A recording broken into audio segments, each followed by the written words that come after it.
Find the limit as x approaches 4 of f of x.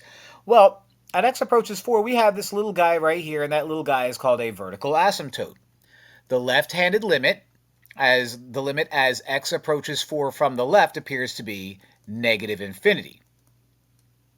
The right-handed limit, the limit as x approaches 4 from the right, appears to be positive infinity. These guys aren't the same. And if the left-handed limit and the right-handed limit are not the same, then the limit does not exist. Now, it doesn't mean that for all asymptotes the limit won't exist. If the asymptotes approach the same exact limit, then you're fine. But that's not what happened here. Therefore, the limit does not exist. What are the vertical asymptotes of the following function? Well, vertical asymptotes exist when you factor out an equation or a rational and you get stuff downstairs that's completely different from the stuff upstairs. There's nothing to factor upstairs, so what I have to do is completely factor the denominator and see what I get. Whatever numbers give me zeros on the bottom is going to be my vertical asymptote. So I need to come up with two numbers, or two factors rather, that multiply out to 2x squared minus 11x minus 21. So I hate these. I know one of them is going to be a 7 and a 3 probably. And let's put the 2x over here and the regular x over here and make the 7 negative and make u plus and make sure that works. So 2x squared plus 3x minus 14x minus 21. We struck gold. Now, one of my x values is going to be 7 because x minus 7 is just a regular old factor. However, in order for me to do this, I have to do a little bit of extra work. 2x plus 3 equals 0. Subtract 3, 2x equals negative 3. Divide by 2, x equals negative 3 over 2. So my vertical asymptotes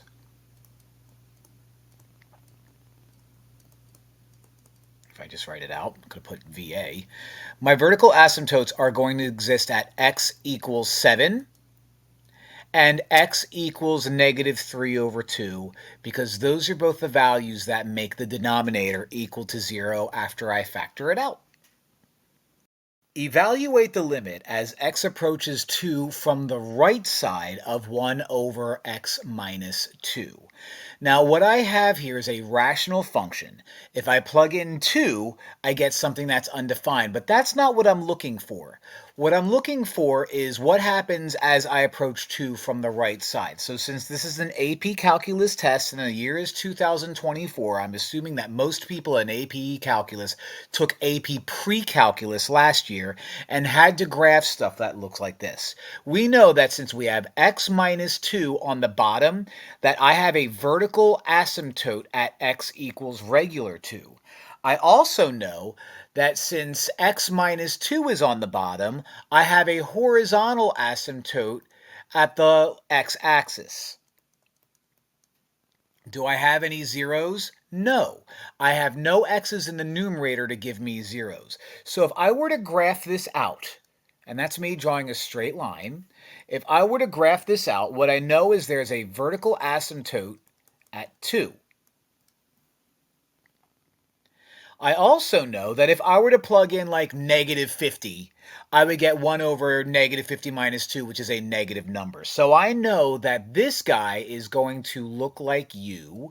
And if I were to plug in 50, I would get 1 over 48, which means anything to the right of 2 is going to be positive. So this guy is going to look like u.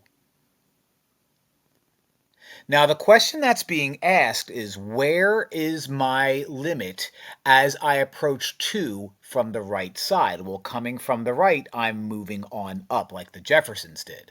And that means my limit as x approaches 2 from the right is going to be positive infinity.